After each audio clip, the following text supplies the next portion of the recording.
Good morning बच्चों। आज 11वीं के अर्थशास्त्र में हम देखेंगे सन 1991 से आर्थिक सुधार।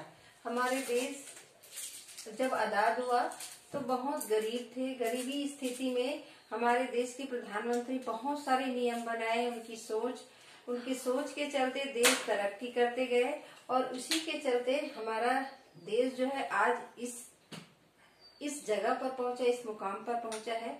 तो पहले की स्थिति बहुत खराब थी, तो आर्थिक नियोजन करके आर्थिक सुधार लाने के प्रयत्न किए। आर्थिक नियोजन, फिर उसके बाद देखिए कि कृषि में, उद्योग में जो भी सुधार होना चाहिए, जो भी विकास होना चाहिए, वो रफ्तार नहीं पकड़ा है।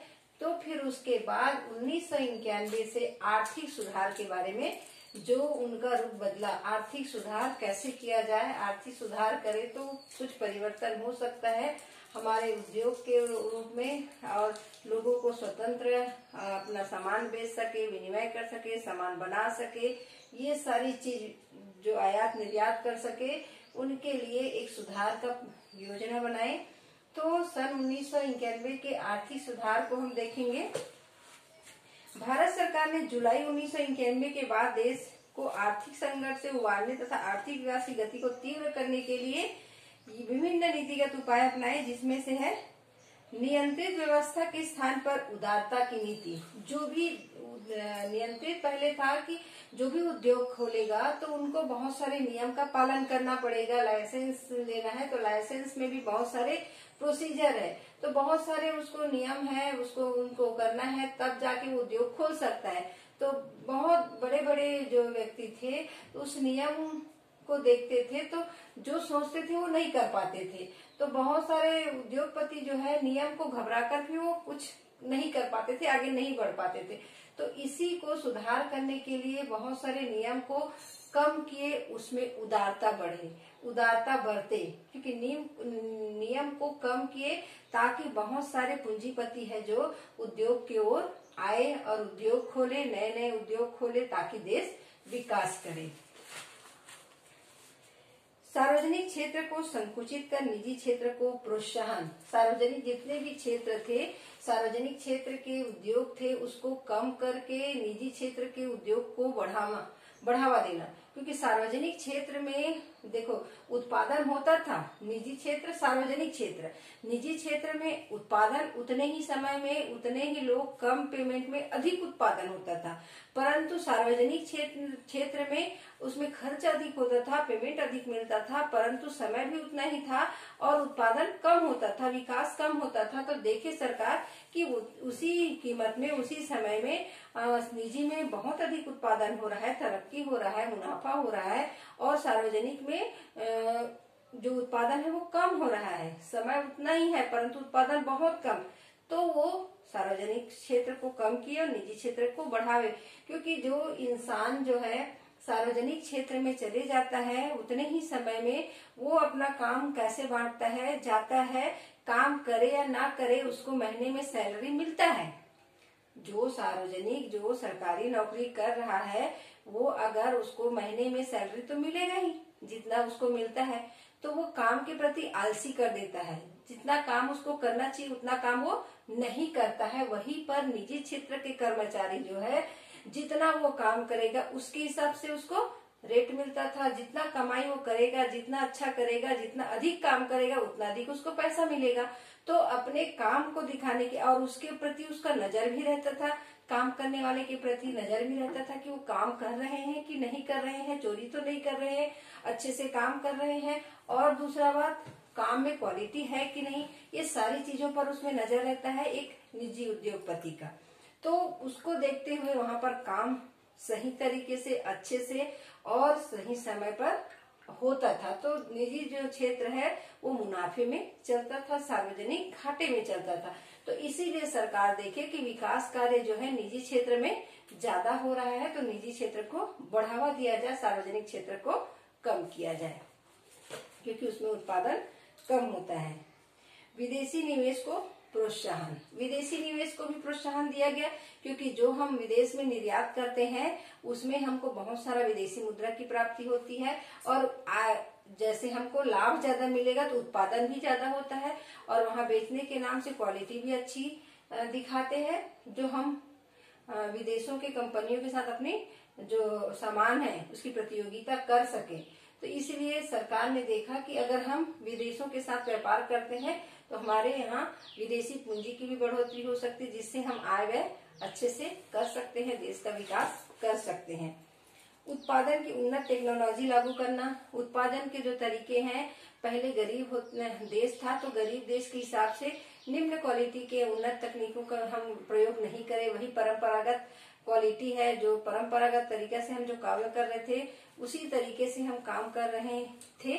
और जो हमारे और जो देश हैं, विदेश जैसे बोलते हैं, हमारे देश के समकक्ष जो हमारे इर्द गिर्द जो हमारे और सहयोगी देश हैं, जो विकास कर चुके थे, बहुत तरक्की कर चुके थे, वहाँ की टेक्नोलॉजी हाई लेवल में थी, तो उनको देखते हुए, क्योंकि वहाँ बड़ी बड़ी मशीन जो है कम समय में अच्छी क्वालिटी और उत्पादन अधिक दे रहे हैं, तो ऐसे मशीनों का फिर यहाँ पर भी प्रयोग लाया गया। यहाँ पर भी उत्तम टेक्नोलॉजी लागू करने के बारे में सोचा गया, ताकि कम समय में उत्पादन अधिक से अधिक हो सके, क्वालिटी भी अच्छी रहे, ताकि हम और दूसरे देशों के साथ में अपनी प्रतियोगिता कर सकें, क्योंकि हमारे बनाए हुए सामान और विदेशों के द्वारा बनाए हुए सामान के सामने हमारे बनाए हुए सामान टिक नहीं पाते थे।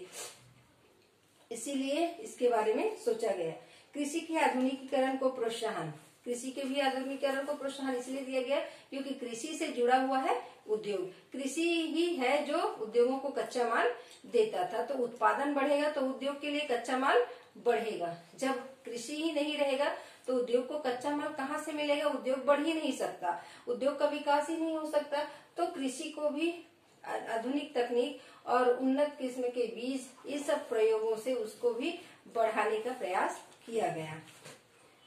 व्यापार नीति, मौद्रिक नीति तथा राजस्व नीति में भी व्यापक परिवर्तन। व्यापार की नीति में भी बदलाव किया, मौद्रिक नीति में भी और राजस्व नीति में भी बदलाव किया गया। इसमें भी बहुत सारा है, जो राजस्व है, साख की व्यवस्था है, इनको भी, क्योंकि बहुत सारी जगह में कृषकों को, व्यापारियों को लोन देना, पैसा साख की व्यवस्था करना, इस सारे नियमों को भी बदलना पड़ा।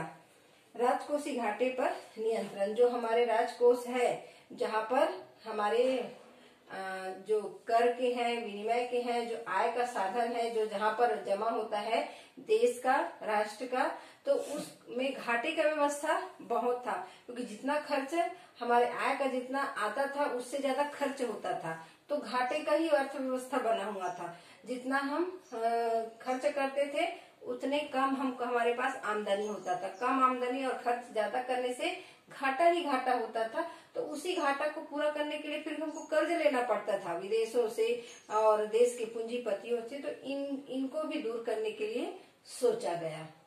तो ये था सन 1991 के आर्थिक सुधार।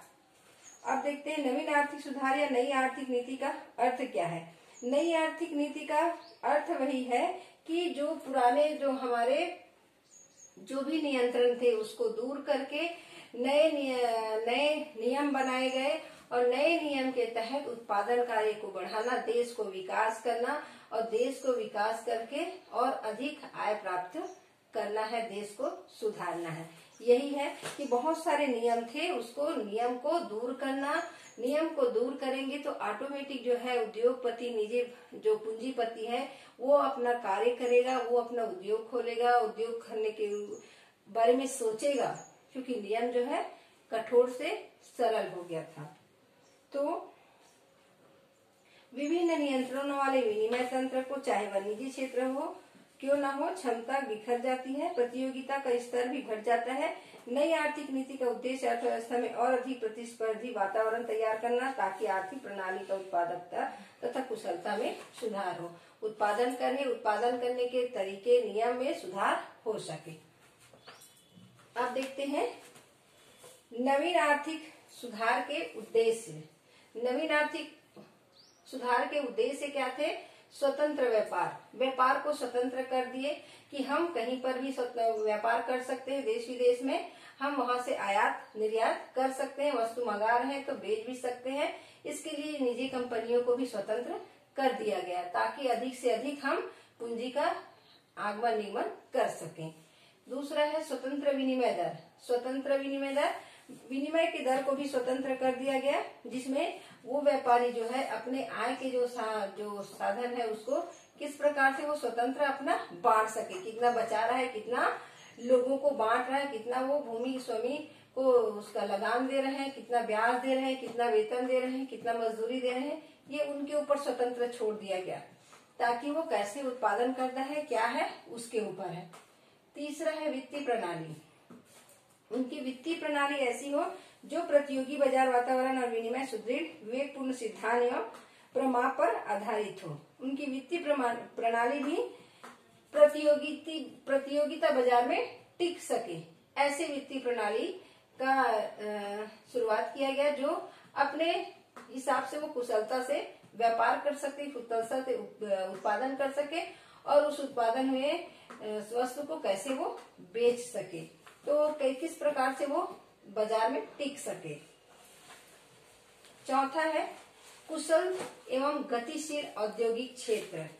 कुशल एवं औद्योगिक, देश में कुशल एवं शक्तिमान औद्योगिक क्षेत्र हो, जिस पर केवल पर्यावरण सुरक्षा, औद्योगिक सुरक्षा, अनुचित व्यापार, एकाधिकार व्यवहार तथा कपटपूर्ण बातों पर ही प्रतिबंध लगाया गया, इस पर कि देश को इससे नुकसान न हो, पर्यावरण को कोई नुकसान न हो, और दूसरा है अनुचित व्यापार न हो, जो लीगल हो वही वस्तु का व्यापार हो, और जो नशीला पदार्थ है और जो देश को नुकसान पहुंचता ऐसे वस्तु का व्यापार ना हो, एकाधिकार व्यवहार ना हो।